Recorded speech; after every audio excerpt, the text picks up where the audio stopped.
Hey Aries, welcome to your first week of July extended reading. These cards here from your monthly reading, they show a time when your own thoughts may be disrupting your peace, but the nice thing is that you just have to get out of your own way, and I realize that's easier said than done for sure. So just don't be beating yourself up for external things that are not in your control. So the one thing you can do is you can pay attention to what media you're consuming. Consume media that shows acts of kindness, that restores your faith in humanity. It's not putting your head in the sand if you can't actually do anything by being upset. So if being upset is like leading you to take action and fix things, cool, awesome. But if all of it's doing is disrupting your peace and actually making you more ineffectual, it is okay to, you know, consume things that are calmer. So if you take your cues from Mr. Rogers, who tackles really difficult issues, but he does so with kindness. So let's see. I hope I can pull these out with making a big mess without making a big mess. Your focus this week is the Five of Swords. So once again, more swords. They are drawing your attention to your thoughts and how much power you're giving them to disrupt you. With kindness here as your overall theme for July, how have your unkind thoughts been allowed to stay too long? And just by repetition, despite lack of substance, gain validity. It's like if you say something enough times, it becomes true, even though it doesn't really. So this is not a reprimand for having unkind thoughts. They're going to pop up from time to time for all of us, like a fly in even the cleanest house. But you don't build a little bed and food bowl for the fly. You either swat it or you usher it out if you can.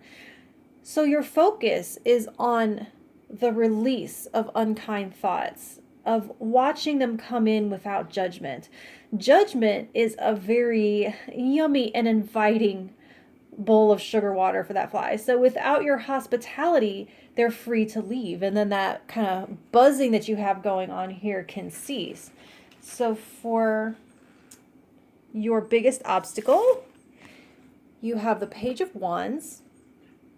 And this is going to be your most primitive impulses. And honestly, this can sometimes be the nest of unkind thoughts where you feel a surge of energy, and if not channeled into an outlet, it can create sparks or word barbs in this case. So I'm seeing you potentially being blocked from this more peaceful frame of mind in the Six of Swords by like energetic spasms almost, desires with no route to completion. Once again, with kindness, how can you discipline this energy? To try to force that would be like shaking a soda can, or, nothing enrages someone more than telling them to calm down, right? It's just like throwing fire on it. So I'm seeing a need for pressure release valve. I'm thinking of the movie Hook. This is interesting. You remember that? It's old. That little girl, she's being rescued, and she looks back and says to Captain Hook, she goes, "You need a mommy very, very badly," or something like that. And like a mommy guides and it teaches discipline, has limits and rules, but also loves, so that we have the safety to learn. And so I am seeing some self-mothering called for here in this energy. So your superpower is the Three of Swords. So you must already have the jump on this Eight of Swords energy from watching your July monthly reading. But I think one of the affirmation shorts I did last week, it said something like, sensitivity is your superpower. This has a lot of Chiron, the wounded healer type energy. It's profound empathy through learning to heal yourself. It's like you know the way because you've been there. You don't judge because you've been there. It's allowing your past pain to teach you, and you're saying, there is no way I'm going to let what I went through be for nothing.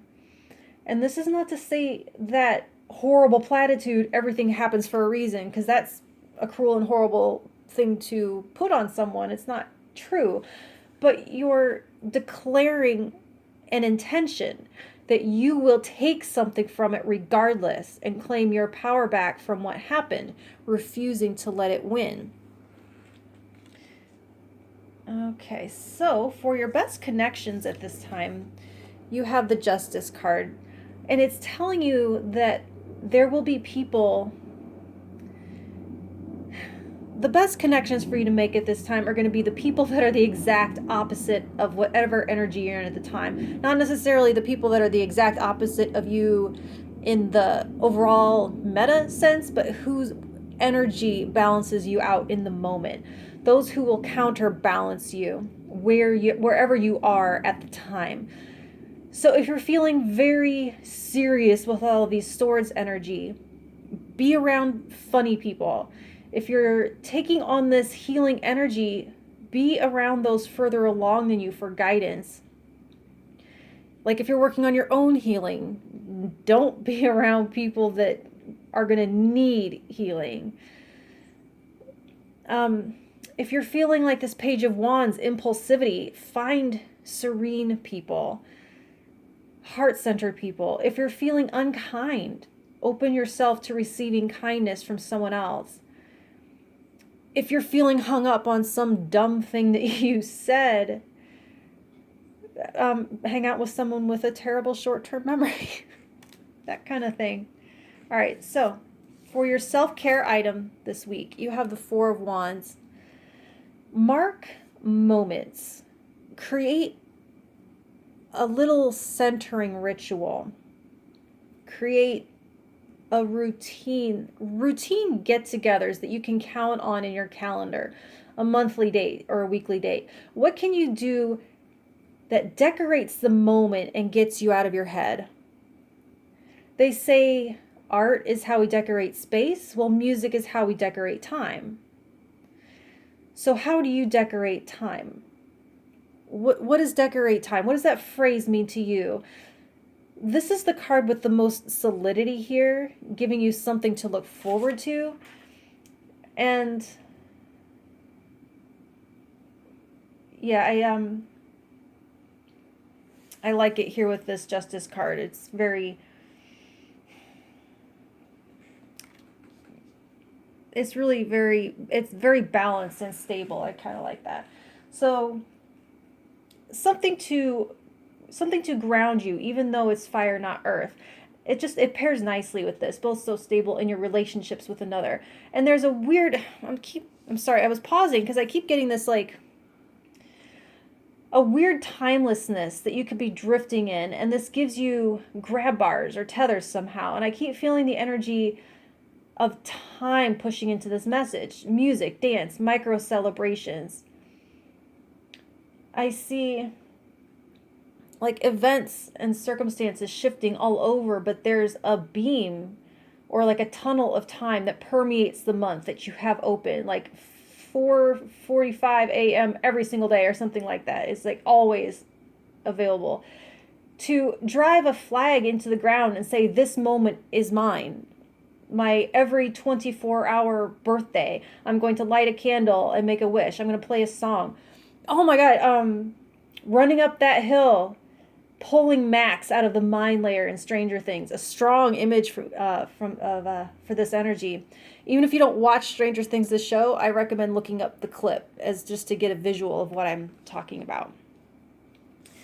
So for your potential outcome, you have the Hermit. And so a huge coming home to yourself. So I'm going to tell you all of this imagery here, these, it feels like a psyche that feels like an Iron Maiden. Nowhere to sit down, nowhere to get comfortable and relax, even in your own mind. But if any of this is something that you can use and it helps you, this is what it's designed to help you do. To find a seat and to rest your weary soul within your head. You're coming back to center, rediscovering your truth and your light. And you'll be able to enjoy your own company again. And that's something I think that you've always been able to do until recently. And you can get that back here. So that's what I have for you for now, Aries. And if you want to hear what I have for you next week, like, share, and subscribe and all that good stuff. And I will talk to you then. Thank you.